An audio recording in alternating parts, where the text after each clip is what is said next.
সাংবাদিকদের উপর আক্রমণ মানে সত্য ঘটনা চাপা দেওয়ার চেষ্টা, বললেন প্রদেশ কংগ্রেস সভাপতি শুভঙ্কর সরকার।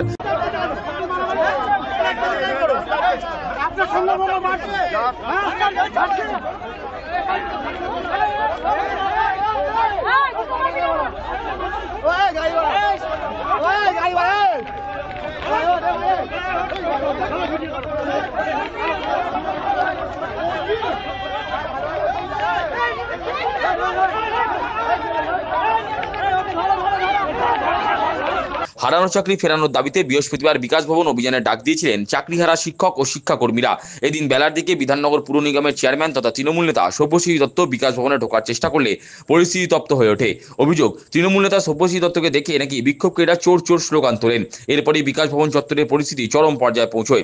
অভিযোগ, সব্যসাচী দত্তের নেতৃত্বে চাকরিহারা শিক্ষক ও শিক্ষাকর্মীদের উপর হামলা চালানো হয়। এমনকি হামলার হাত থেকে রেহাই পাননি খবর সংগ্রহে থাকা সাংবাদিকরাও। এদিন বিকেলে উত্তর চব্বিশ পরগনা জেলা কংগ্রেসের ডাকে ব্যারাকপুরে সংবিধান বাঁচাও পদযাত্রায় যোগ দিয়ে সাংবাদিক ও চাকরিহারা শিক্ষকদের উপর হামলার তীব্র নিন্দা করলেন প্রদেশ কংগ্রেস সভাপতি শুভঙ্কর সরকার। তিনি বলেন, সাংবাদিকদের উপর হামলা মানে গণতন্ত্রের উপর আক্রমণ করা, সাংবাদিকদের উপর আক্রমণ মানে সত্য ঘটনা চাপা দেওয়ার চেষ্টা। বিকাশ ভবনে যে ঘটনা ঘটেছে তার আমরা তীব্র ধিক্কার জানাই।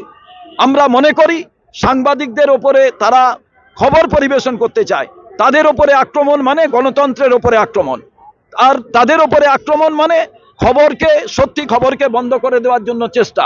এর তীব্র ধিক্কার কংগ্রেস করে। সাংবাদিক বন্ধুর যাতে কুইক তিনি সুস্থ হন তার আরোগ্য কামনা করি। আর তৃণমূল নেতা সব্যসাচী দত্তকে নিশানা করে তিনি বলেন, টাকা নেওয়ার জন্য রাজ্যের শিক্ষামন্ত্রী এখনো জেলে আছেন। সব্যসাচী দত্ত টাকা না নিলেও ওনার দলের নেতারা তো টাকা নিয়েছেন, সুতরাং ওনাকে চোর চোর স্লোগান তো শুনতেই হবে। শুভঙ্কর সরকারের পরামর্শ, চাকরিহারা শিক্ষকদের উপর হামলা না করে সব্যসাচী বাবুর উচিত মুখ্যমন্ত্রী স্তরে চাকরিহারাদের সাক্ষাৎ করিয়ে দেওয়া। আর আমাদের যে চাকরি প্রার্থী ভাইরা আছেন, আমি বলেছি সব্যসাচী দত্ত মুখ্যমন্ত্রীর সঙ্গে থাকেন, তিনি যেতে তাকে নাকি চোর চোর বলা হয়েছে। আমার প্রশ্ন, সব্যসাচী বাবু তার তো জানা উচিত যে শিক্ষামন্ত্রী টাকা নেওয়ার দায়ে জেলে, শিক্ষা দপ্তরটা জেলে, তো তাকে তো এই কথা শুনতে হবে। তিনি তো মুখ্যমন্ত্রীর সঙ্গে থাকেন। ওই চাকরি হারা প্রার্থীরা এবং যারা ওখানে অবস্থান করছেন তারা মুখ্যমন্ত্রীর সাক্ষাৎ প্রার্থী, তো মুখ্যমন্ত্রীর সঙ্গেই তো সব্যসাচী বাবু থাকেন, গুরুত্বপূর্ণ নেতা। উনি টাকা নিয়েছেন আমি বলছি না, কিন্তু ওনার দলের লোকেরা নিয়েছে, এটা তো বহু জায়গায়, তাই জন্যই তারা তো গ্রেপ্তার এখনো। তো উনি মুখ্যমন্ত্রীর সঙ্গে দেখা করিয়ে দিন না। উল্টে ওনার লোকেরা নাকি যারা ওখানে অবস্থান করছেন তাদের ওপরে অত্যাচার করেছেন, এটা আমার মনে হয় সঠিক সিদ্ধান্ত নয়। এর আমরা তীব্র বিরোধিতা করি। আমরা চাকরি প্রার্থী যারা ওখানে চাকরি যাদের খইয়ে গেছে, যারা ওখানে অবস্থান করছেন, তারা অন্যায়ের বিরুদ্ধে লড়ছেন। কংগ্রেস এই অন্যায়ের বিরুদ্ধে যারা লড়বেন তাদের সঙ্গে আছেন।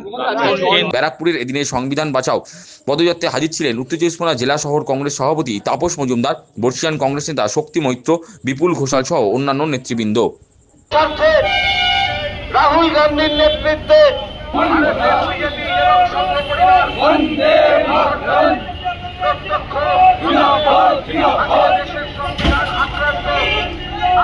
দেশের ধর্ম নিরপেক্ষ